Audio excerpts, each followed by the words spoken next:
Hey guys, what's up? Jared here. Dex and Dice.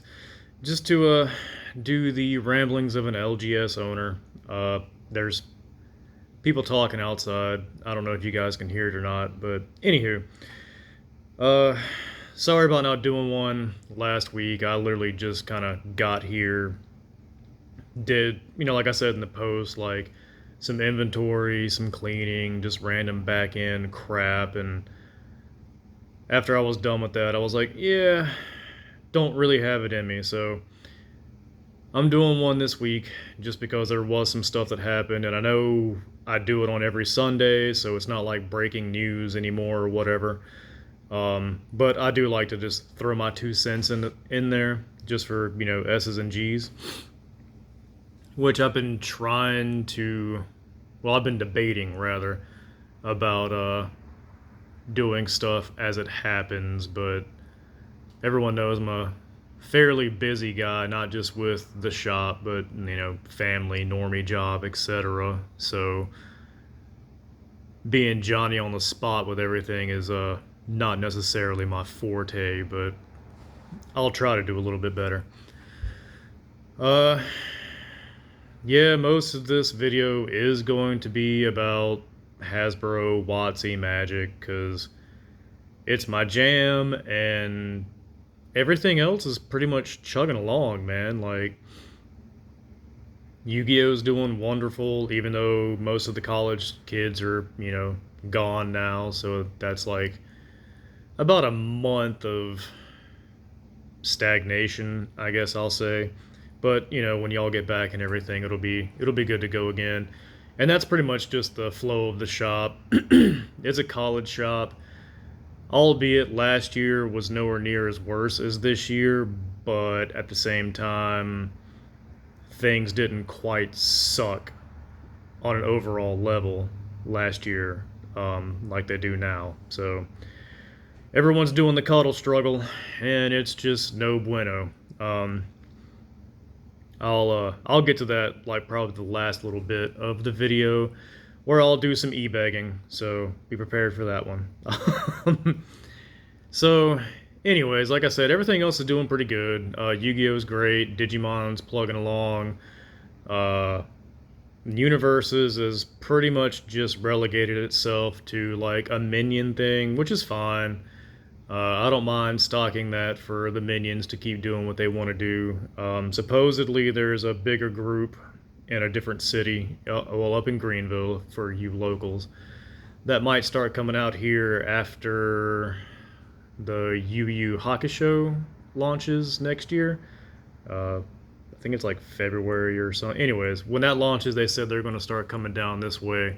And he said that's about 16 of them. So, like, even if only 5 or 6 of them end up coming out, that's great. So, looking forward to that. Um, so yeah. Then I mean, D&D's doing its thing.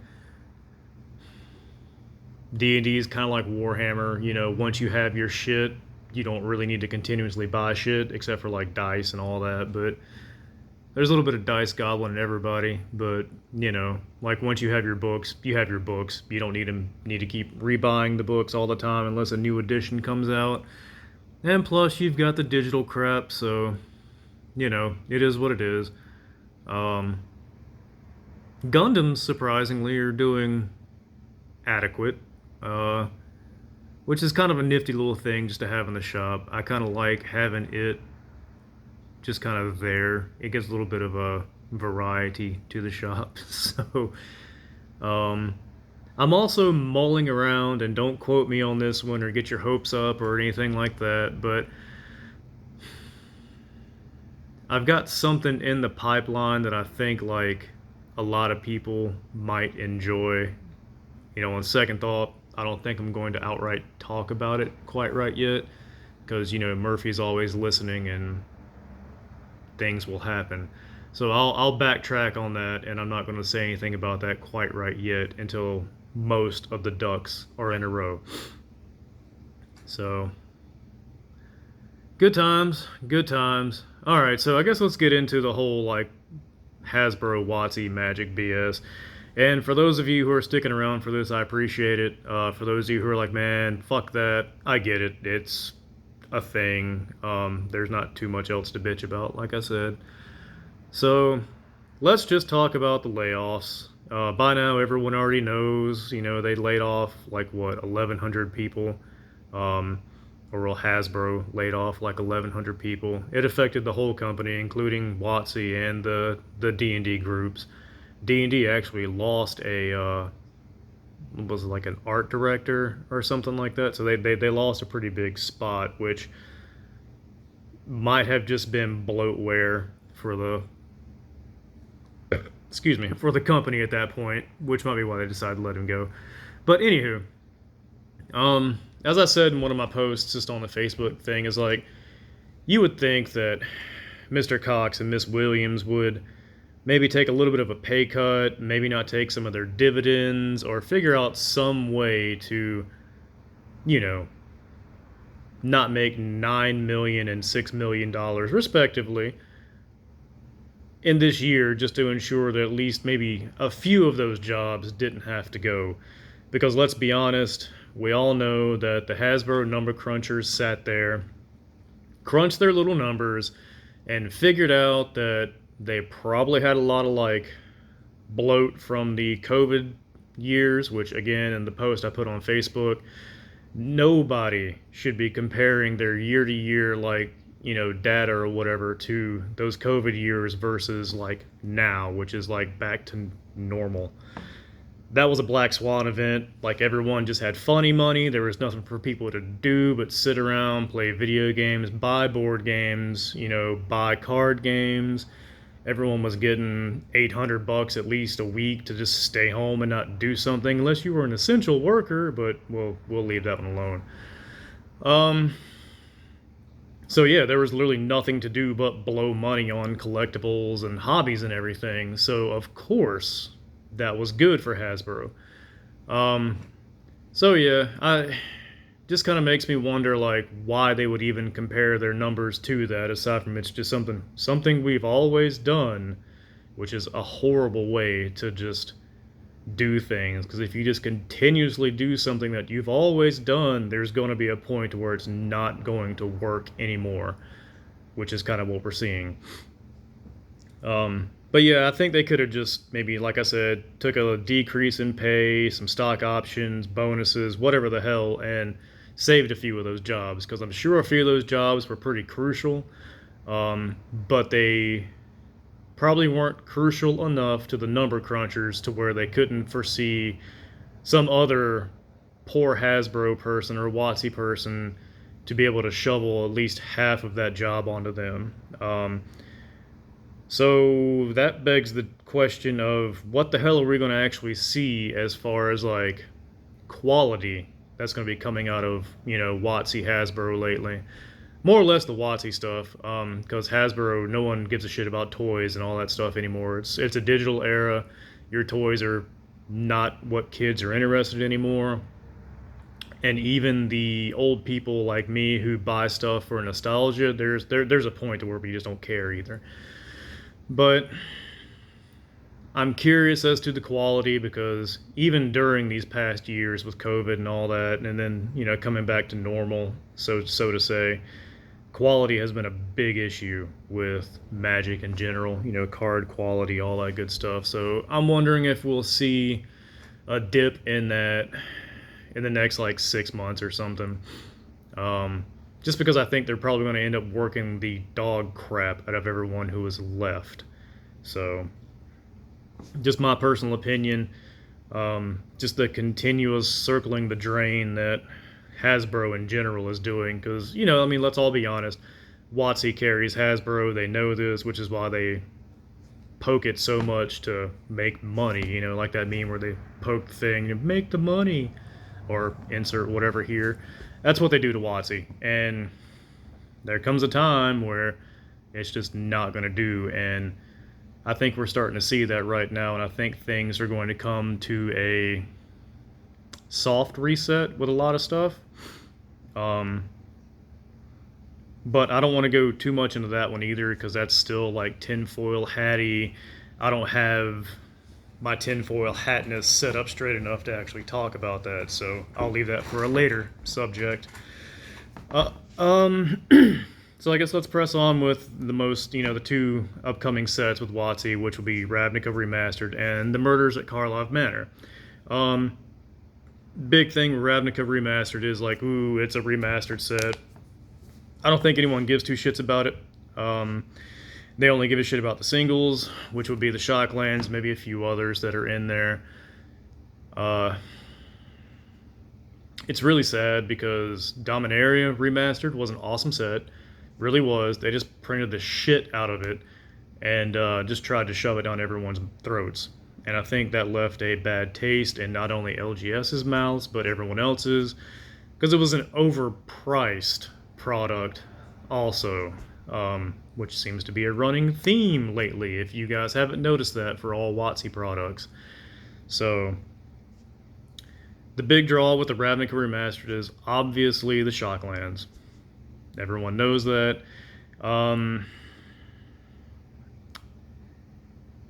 It's kind of weird that, like, even at this point, you can just go buy an OG shock for, whether you want foil or not or whatever. We'll say 20 bucks or under, maybe 25. Like I said, if you want foil or not, and you can get an OG shock. They've kind of tanked a little bit. Well, I don't want to say tanked. They've went down a tad bit just because of the reprints coming, which is understandable. But it's also kind of like one of those things where it makes the players like hesitant to like offload their shocks, which most of them are hesitant to anyways, because they're shock lands, they're versatile. Everyone likes lands that are good, like shocks and fetches and shit. So most people really don't want to ditch them anyways unless they have to. But there's been a lot of hesitation with like just the general overall like selling of them now. I don't, just because I think people think they're gonna like go lower, and you would think they'd want to catch the wave now, but I think it's like at the point to where people are like, shit, it's too low now. It might get lower, but even if I sell now, I won't feel good about selling it because it's low. Understandable. Don't blame you. So there's been kind of like a plateauing of like the selling and everything of Shocklands because everyone's just kind of waiting to see what the hell happens. Shops are still kind of buying stuff. Like, I mean, they're Shocklands. We always want Shocklands, so of course we're going to buy. People are throwing them up there. But like, most buy lists I've seen range from that like 950-ish to maybe 14 or 15 bucks depending on foil. So it's not like everyone's getting, a lot for the shocks just because, hey, they're getting reprinted. Which is kind of, again, par for the course. But the big thing about what's happening is everyone's like waiting on the serialized, the borderless foils, the retro frames, all that good stuff. Which, I mean, they kept the OG art, so that's a plus. But we're going to see those be way more expensive than the OG shocks. Maybe not way more expensive, but definitely just more expensive, which is kind of weird. But I get it. A lot of people are just kind of in the flashy era of stuff still, and if you get a serialized, that's awesome because it's like X of, I don't know, 500 that they might do. So, I get that. It gives collectors and stuff something to go for, which is pretty cool. But again, like overall price range, I think it's kind of bad for the shocks in general. And like if you had a huge collection of shocks or whatever, I'm sure you're probably quietly crying yourself to sleep at night just because of the value that you've lost. And like I said in a couple of videos prior to, man, like your stuff is only worth what you can sell it for. Like, it may say it's 50 bucks on TCG, But if people are only willing to give you 30 for it, you're either going to suck it up and keep it and maybe have like a dead asset, or you're going to take that 30 bucks because you just want to sell it. That's just kind of the way it is. If you're hating the way things are going as far as like Magic goes and everything is tanking, which it's not tanking. It's just leveling back to like pre-COVID era stuff. So like I'll touch on that too. You're just not able to make quick tendies anymore. You're not able to flip stuff the way you used to and all that good stuff, and that's messing with a bunch of people's minds, and it's kind of funny, but it's sad at the same time because you're from like the business standpoint, you're like, yeah, guys, okay, so your tendies, your quick fixes, your collection has lost like 30-40% of its value just because things are going back to normal. So like, don't be hesitant to don't be hesitant to like sell to your game store or sell on TCG or anything like that. Like the prices probably aren't going to get much better than where they're at currently. Granted, if you have reserve list stuff and all that good stuff, those have taken a beating as well, but those are more apt to bounce back on a long enough timeline. So yeah, there's that, and like the stupid little like Clue edition that they're coming out with the Karlov stuff. I know this is like jumping sets and all that good stuff. But like even the Clue editions are going to have like guaranteed shocks in them. So like they're just going to keep reprinting this crap to the ground. So you might as well take advantage of what you can if you're looking to offload shock lands or any of your collection, honestly. Like, I know it sounds weird for me to be like, give us your shit so we can take all the, all the risk. That's the word I'm looking for. But, some people just aren't meant to play the financial aspect of the CCG world. Like, sorry guys, you're just not. And it is what it is. I kind of lost my train of thought there. But yeah, so anyways, Jesus, the squirrel. Let's press on to Murders at Karlov Manor. As it stands right now, on TCG Player and Amazon, you've got your Playboosters on TCG for about $160. Amazon, for some strange fucking reason, has them for like $203. I warned you guys about this in a couple of videos ago about how you're going to see Playboosters for that 140, 50, 60 mark, and here it is. Sure, these are pre-order prices, and once it actually launches, I don't foresee it dropping too terribly much during that launch week, because that's when everything is just kind of up in the air.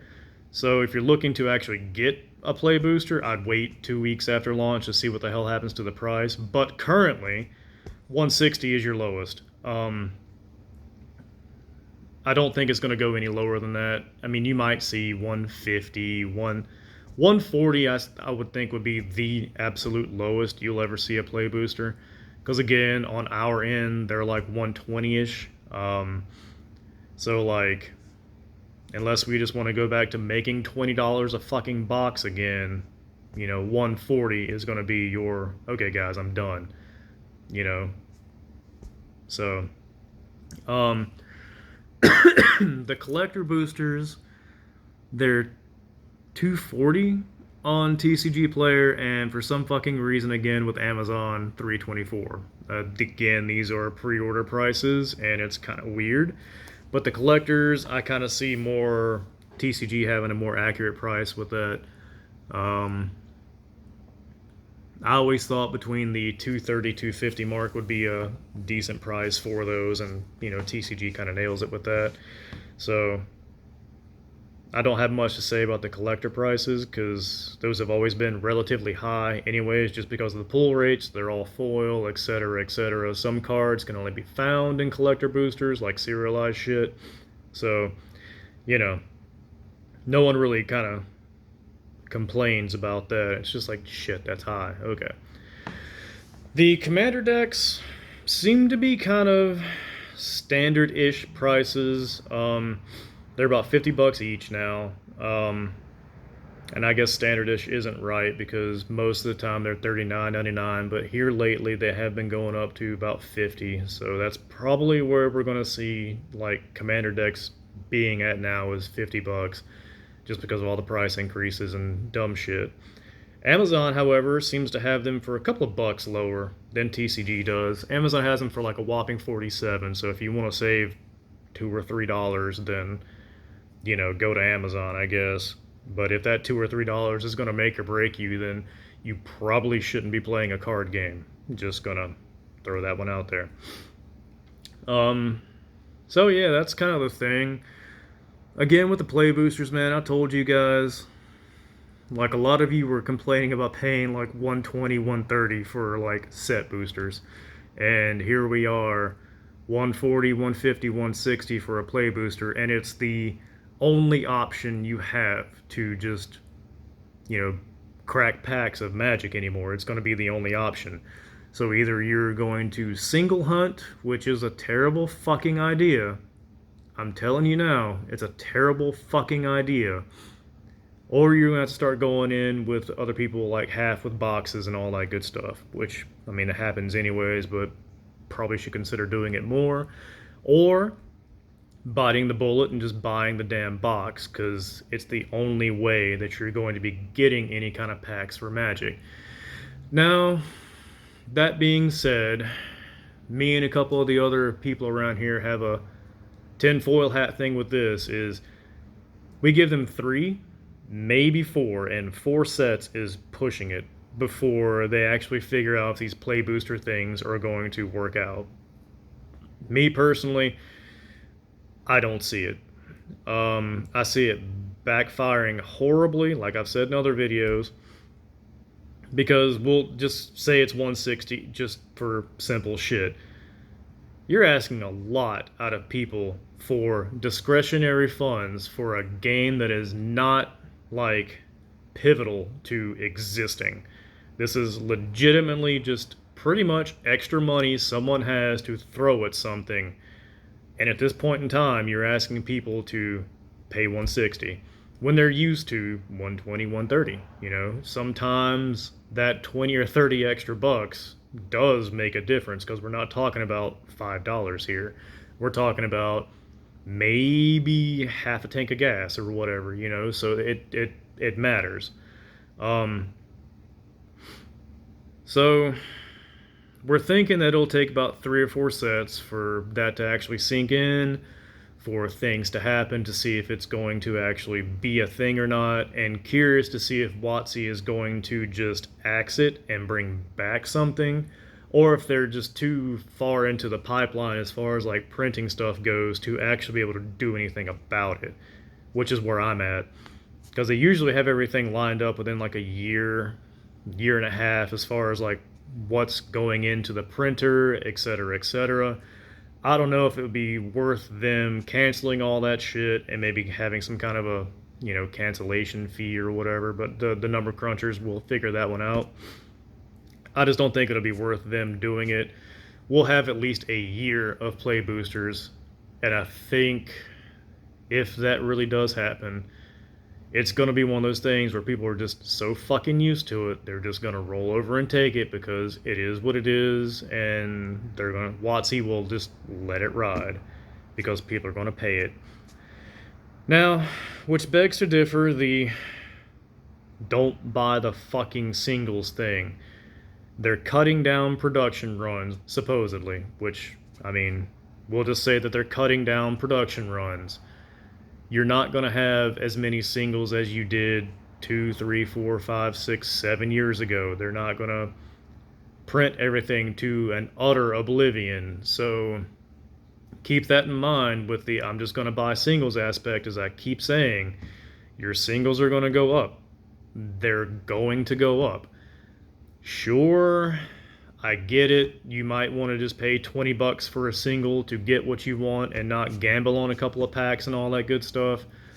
Your prerogative, but eventually, if these play boosters don't have any kind of significant ROI, you're going to end up paying $30 for that $20 card, because eventually it's going to be the LGS is just cracking what they have to sell for singles, and possibly not even like buying much more sealed, or maybe even like refusing to crack for singles just because the ROI isn't there. Um, if we're going to spend 120 per box and we're only going to average out, we'll say 70 bucks per box, why the fuck would we do that? I'd rather sell the play booster for, I don't know, $110 and take a $10 loss, as shitty as that sounds, which you might see that being a thing too. And if that happens, then sure, you might get an influx of singles and everything, but like, I don't think it's going to happen that way either. It's a really weird time as far as trying to guess what the hell is actually going to happen with these play boosters. Um, as fucked up as it sounds, I'm kind of like excited about it just to see what happens. Um, like uncertainty, chaos, and all that good stuff is kind of my jam, so I like to just see what the hell is going to happen. Sure, sometimes it turns out for the worse, sometimes it turns out for the better, and then sometimes absolutely jack shit happens and people just accept what it is and roll with it. So, like, no one really knows what the fuck is going to happen, except for, stores are cutting back what they're ordering drastically, which is going to hurt things too. But, like, this just popped into my head, though, is like, I wonder if, like, WotC knows that, because they get their numbers and everything for pre-orders and everything. I wonder if they kind of knew that prior to as well, and like these first couple of runs of play boosters, like for Karlov and whatever the hell is coming after it, if they're gonna like stack the boxes with like decent ROI, so everyone's like, oh hey, these aren't so bad, and then like all of them after that are just shit. Like they just go back to like a normal like ROI for a box, where unless you hit some fucking major shit, you're probably not even going to make back half of what you spent. That would be a huge dick move, but I wouldn't put it past them, just to kind of like be like, see, this product isn't as bad as everyone thought it was. Hee hee. And waiting right there with the dick just to, yeah. Anywho, it'll be interesting times, man. It really will be. I just know that I'm not going to invest heavily in it. I might be getting, between both distributors, like honestly, 8-10 play boosters. And I know everyone's like, what the fuck, man? That's really low. Well, it is, because like I'm a broke bitch and the shop is broke-ish. So, like, I can't afford to get any more than that, but, like, I honestly don't think I'd want to get any more currently, because I don't know what the hell is going to happen. But everyone's cutting back drastically, so, it is what it is. I'm going to open up one or two, obviously, just to kind of, like, get a feel for the product, but anyways, fucking squirrel brain rambling. Oh, another thing that just kind of popped back into my head that I wanted to make a point on was like, even with Magic players, dude, like with these play boosters and everything, if the ROI for it is just complete and total crap, nothing is gonna fucking sell, which is gonna suck, because like Magic players seem to be the only players, I guess, that really give a fuck about what's in the pack as far as like value goes. Because I see it with like Yu-Gi-Oh, Digimon, Universes, One Piece. Like when those players crack packs, they're just excited to actually get stuff to play with. Sure, they're like, oh hey, this is worth blah, but they're more happy to get it because it's something they're looking for or something that'll go with their deck. Magic players only seem to give a shit about what the cards in the pack are worth. They're not really excited about, you know, what is in the pack as far as cards. It's what's this worth. And that really, really, really hurts Magic. When everyone who plays Magic is like mini stock traders, and if they don't see any kind of like, God, I even hate saying this, like they don't see any kind of like real return because, again, it's only worth what the fuck someone is willing to pay for it. So like even if you do pull a $30 card, it's not really worth 30 bucks. Like just trust me on that one, man. Um like they're just amazing at how they refuse to buy a product that has cards that they would like to get, but they don't want to buy a product because the ROI on the pack is crap. So they don't even want to like try. It's weird, man. Like everyone likes to crack packs. Cracking packs is fun. Who the hell cares if you like waste money on a pack or two? You're wasting money anyways. It's disposable income. It's not like this is stuff that you need to live, you know. You don't have to have like a daily percentage of like TCGs in your bloodstream to like live. I mean, you're already gambling, you're already blowing money that you just have. It's excess. So like why care if the pack itself is $5 but you only end up making $2 back? You got cards to play with. You enjoyed cracking the pack. You had that gambler's rush. You got your little dopamine hit. And who the hell knows? Maybe some of the cards in that pack, as we've seen, like lately, or as not lately, but just as it happens, maybe in 2 or 3 sets, a couple of those cards might actually be more useful than they are now because they print something where it complements X, Y, and Z and it's only found in blah, blah, blah. And oh, hey, you actually happen to buy a box or two of blah, blah, blah. So you probably have a couple of copies of it. So you don't have to worry about going to go and buying singles. You might actually have what the hell you need. Um, so anyways, fucking rant tangent over on that shit. Sorry, guys. Uh, so, yeah. I guess I'm just gonna go ahead and just throw this one out there. Um, like, go to eBay, like for real. Just straight out fucking eBay because money is money. Times are fucking terrible for everybody.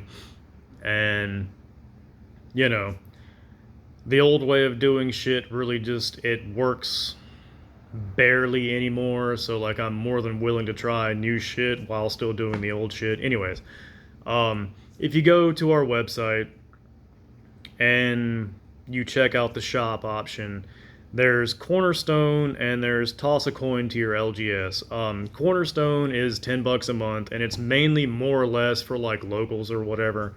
Because every month I run a little like Cornerstone special that's only just for Cornerstone members. Usually it's like 10% off for the weekend. This month they actually just outright got $10 in store credit to use for whatever the hell they wanted to use.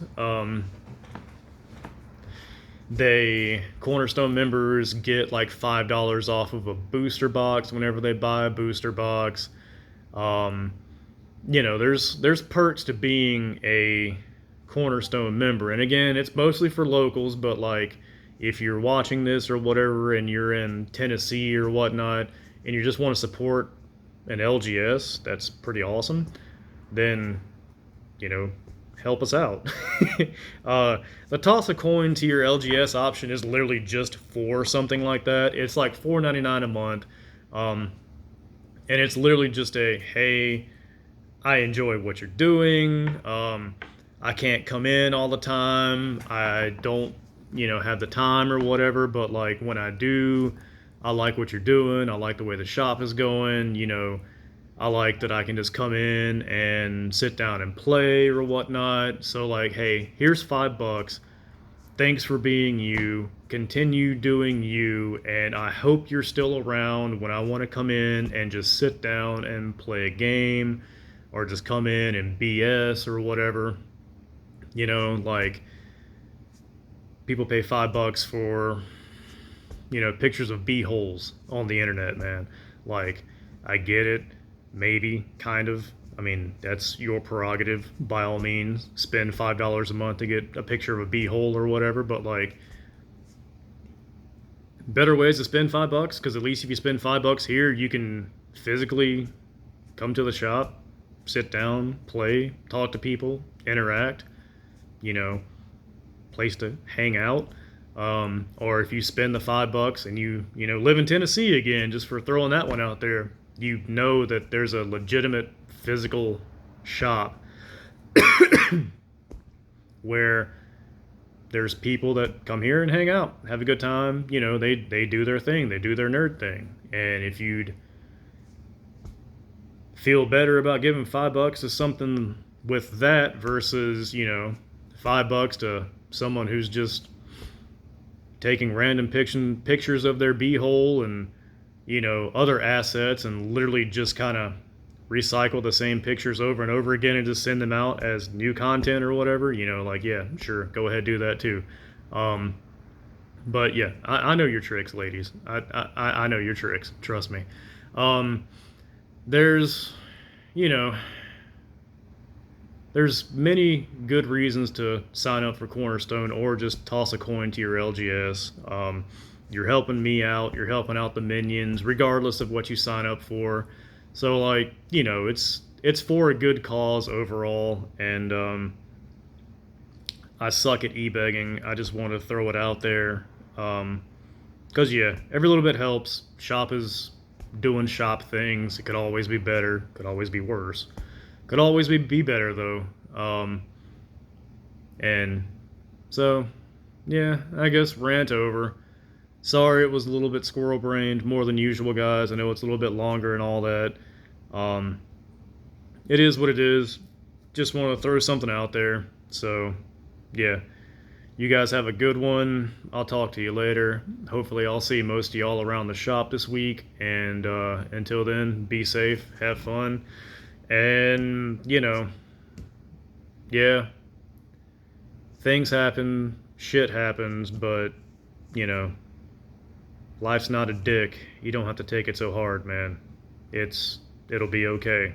Troubles come and troubles go. That's just the way it be. Have a good one.